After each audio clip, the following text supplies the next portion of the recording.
Here we go. It's watch awkward moment. Trump scolds leaders at G7 summit. The G7 summit. Did that just happen? Like a couple days ago?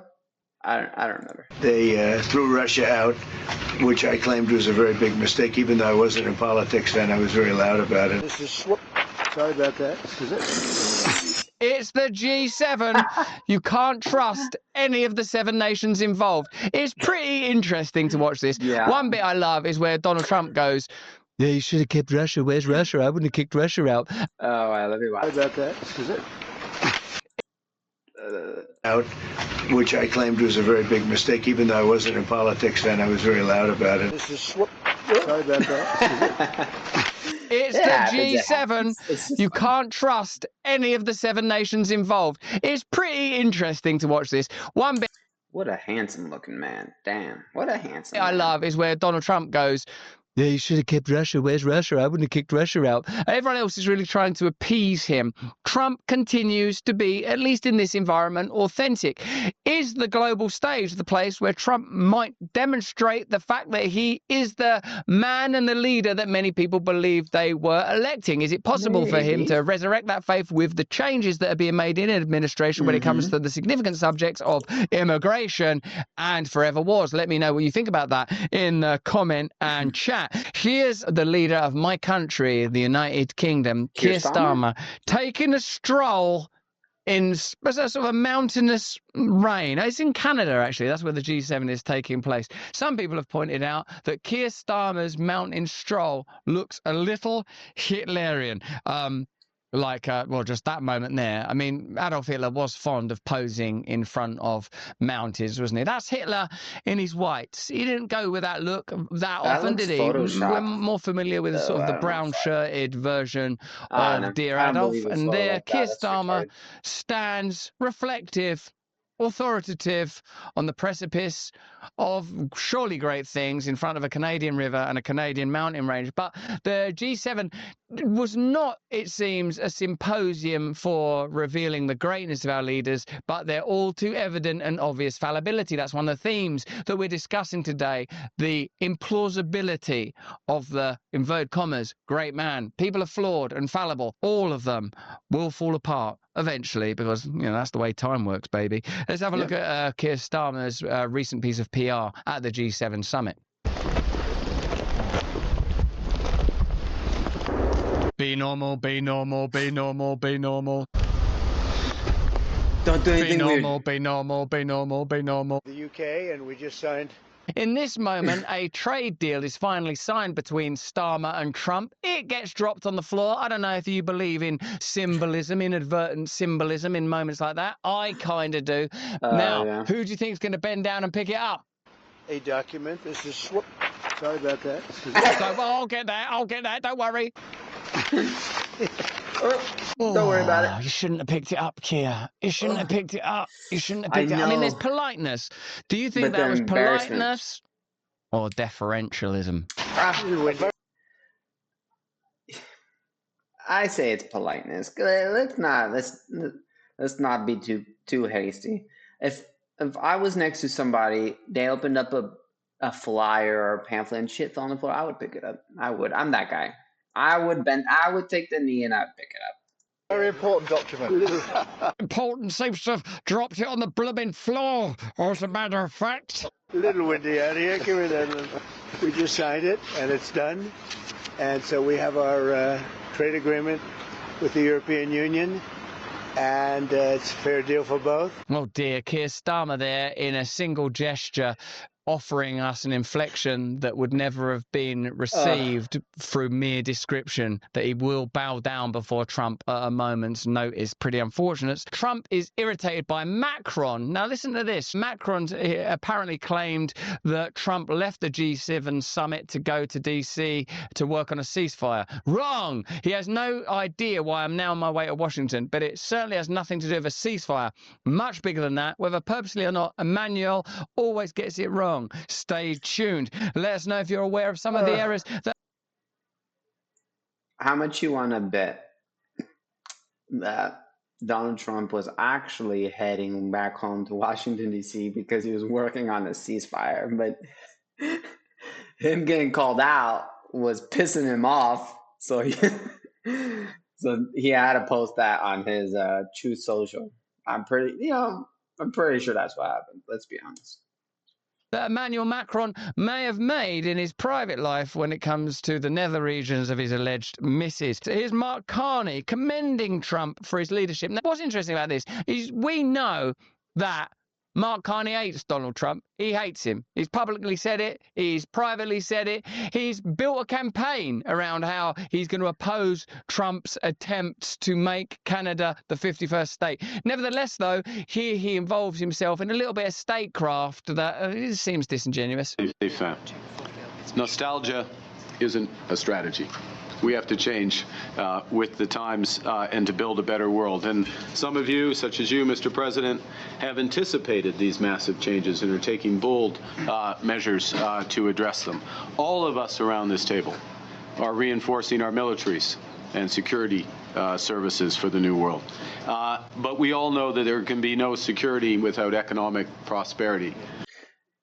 Fun fact, did you know Macron, he's the leader guy of Canada, okay? For all you Americans who don't, or everybody around, actually just people around the world. I can't just say Americans because I know people from South Africa that don't really know this stuff either. I know people in Europe who don't know this stuff.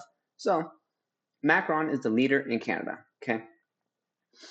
It was Trudeau who was the one prior to him. Trudeau dropped out early. Macron came to the ranks, then they just voted him in, blah, blah. They had like an early election.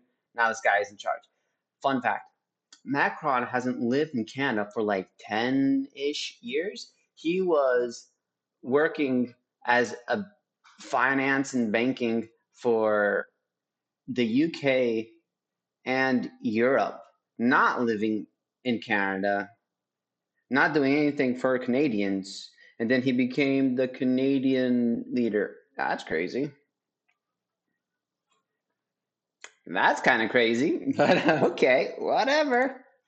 And no prosperity without resilience.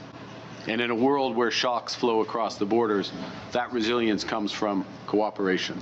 What a lot of total bollocks. Is there anyone among us that thinks that that's anything other than a PR exercise, that any of the explicit information that's rendered and conveyed from that little summit will impact your life in ways that are meaningful, that it's anything other than the performance of politics? The problem is, of course, that we get the real politics seeping out through the constant exposure and leaks of various institutions now that are unable to control the narrative in the way that they once did. This is the post-Assange, post-WikiLeaks, post-Snowden world, where all of us know that governments functionally have relationships with surveillance companies that operate on the level of total control, and there's something like the G7. There she is, Ursula von der Leyen. No, that individual pulled the strings behind the scenes, making deals with big corporations and giant entities, and then their job is how to tart that stuff up, how to put a little bit of lipstick on their corruption to keep us compliant and on board. Trump, though, this might be the moment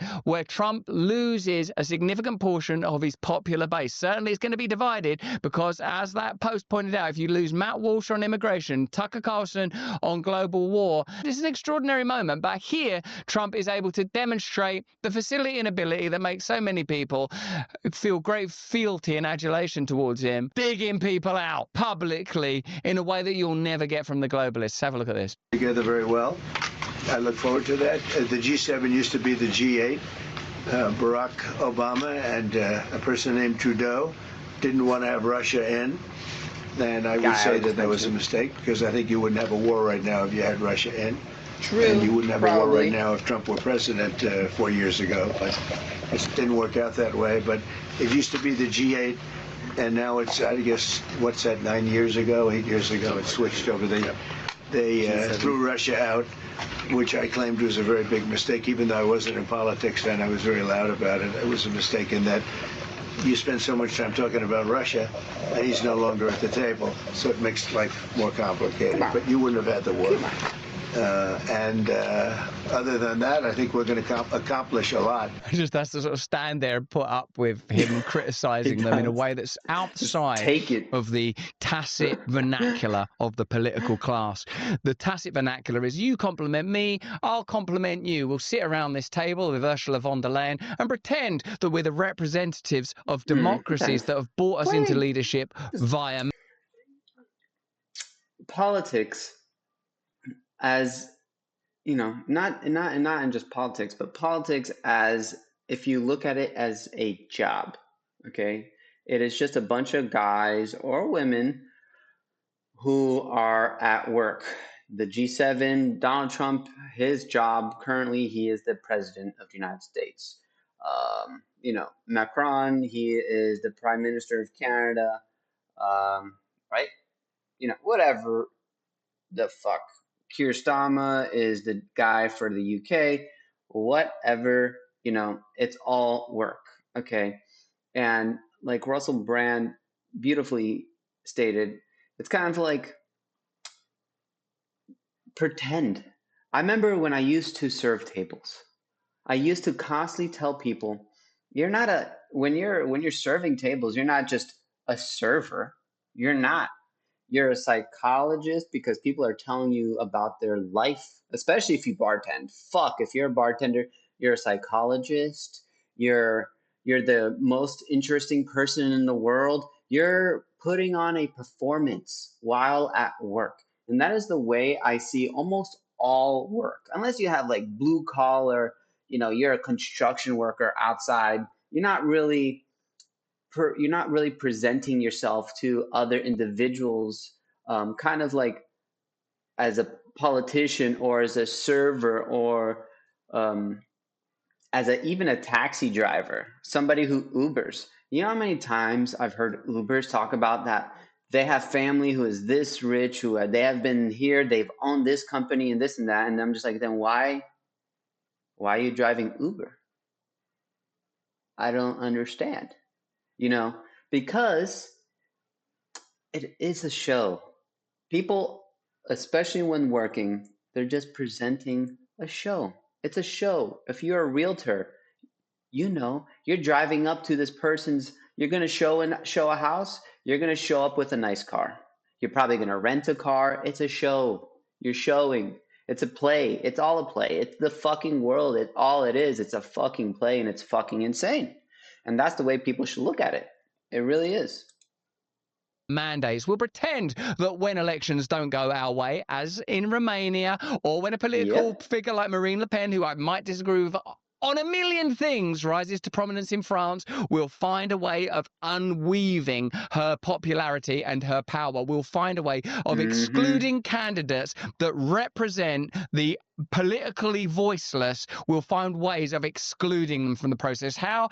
By saying that we're protecting you from the far right. Let me know what you think in the comments and chat. If this isn't your nan's... And it will always be about protection. Always. Why, you might ask? Because that is the way that people can listen. You know, let's just see. The news networks, Fox, MSNBC, CNN, BBC, you name it. What they focus on is fear. It's fear tactics. If you've ever done any advertising courses or anything, they would always go to fear tactics, because fear tactics is what drives people in. Okay. Now, how do you get people to comply? You already fed them the fear. Now you got to feed them the protection. Oh shit, Jan told me X, Y, and Z is horrible and they're out to kill me. But Jan also said that if I give him all this information, if I stay in my house and I don't do anything, then I'll be protected. He's gonna have a way to protect me. So I'm gonna listen to him. And that's what's happening. It's insane.